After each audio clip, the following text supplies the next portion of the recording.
सुश्रुत संहिता सूत्रस्थान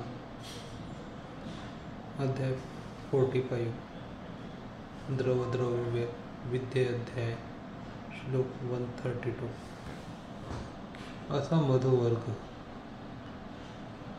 मधु तु मधुरम कषाय अनुरसम वृक्षम शीतम अग्निदीपनम वर्ण्यम सूर्यम लघु सुकुमार लेखनम वृद्ध्यम वाजीकरणम संधानम शोधनम रोपणम संग्राही चक्षुष्यम प्रसादनम सूक्ष्म मार्ग अनुसारी पित्त श्लेष्म मेधमेह हिक्का श्वास कास अतिसार छर्दी तृष्ण कृमि विष प्रशमनम आदि त्रिदोष प्रशमनम च तत्तु लघुत्वात् कफग्नं पच्छिल्यात् माधुर्यात् कषायभावाच्च वातपित्तघ्नं।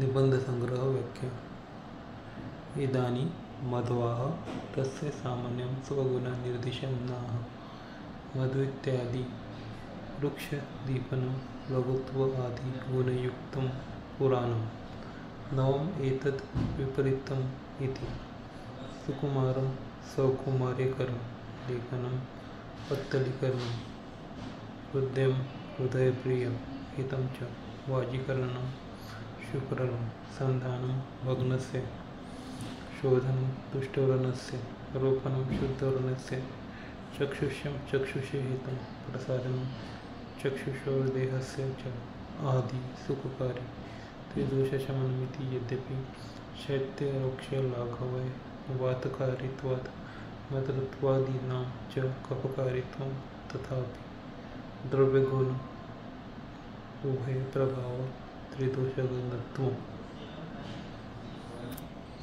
हम देख रहे थे मधु के गुण। तो इसमें मधु जो बोला गया है शहद उसका रस मधुर है। मधु तो मधुरम अनुरस कषाय है कषाय अनुरसम वृक्ष है शीत है अग्निदीपक है वर्ण है इससे शरीर का वर्ण बढ़ता है और वर्ण बढ़ाने वाला है बलवर्धक है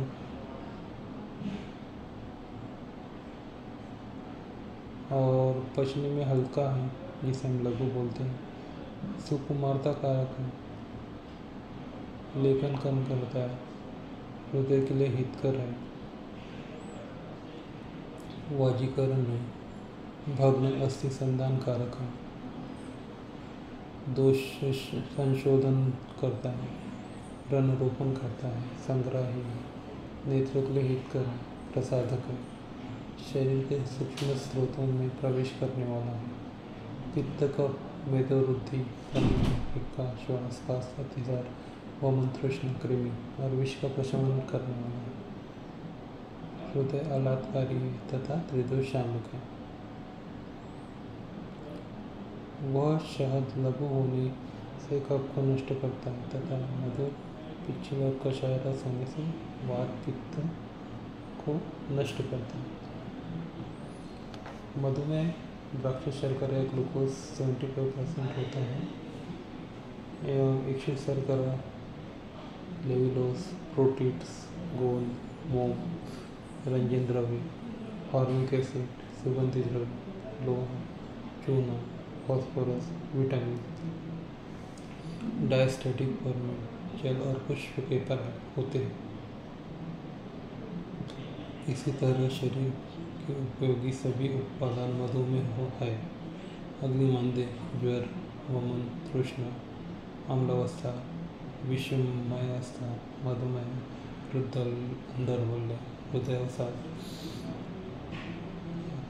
में मधु अत्यंत लाभकारी होता है। मधु की शर्करा ग्लूकोज का मॉडर्न मेडिसिन में बहुत आदर और उपयोग होता है अब हम टीका पे आएंगे। इदानीं मधुः तस्य सामान्य निर्देशनाः मधुत्व इत्यादि। मधु के सामान्य गुणों को वर्णन करेंगे। वृक्षम दीपनम लघुत्वाद आदि युक्तम पुराणम नवमे एतद् विपरीतम। अगर हमने पुराण मधु लिया तो वृक्ष रहेगा, दीपन रहेगा और लघु आदि जो गुण वो रहेंगे। लेकिन इसको विपरीत नया मधु अगर लेते हैं, नैचत्य का मधु हो या जो एकदम फ्रेश हनी लेते हैं, वो उसके विपरीत गुण रहता है। मतलब वो वहाँ पे वो स्निग्धता रहेंगी, वहाँ पे गुरुता रहेंगी।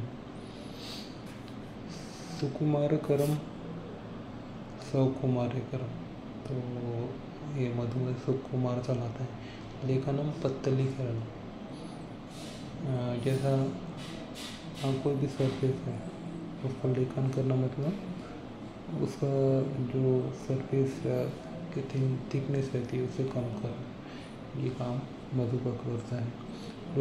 हृदय प्रिय हितम च वाजीकरण शुक्र, ये शुक्र भी बढ़ाता है। जैसे कि हमें पता है कि जो स्पर्म रहता है तो उसमें जो शुगर रहती है फ्रुक्टोज शुगर रहती है, और मध में भी फ्रुक्टोज शुगर ही रहती है। संधानम भग्नस्य, कोई भी भग्न हो, अस्थि का भग्न हो, कंडर का भग्न हो, उसका संधान ये दूर करता है। इसलिए अलग अलग लेपों में और इंटरनली इसका उपयोग किया जाता है।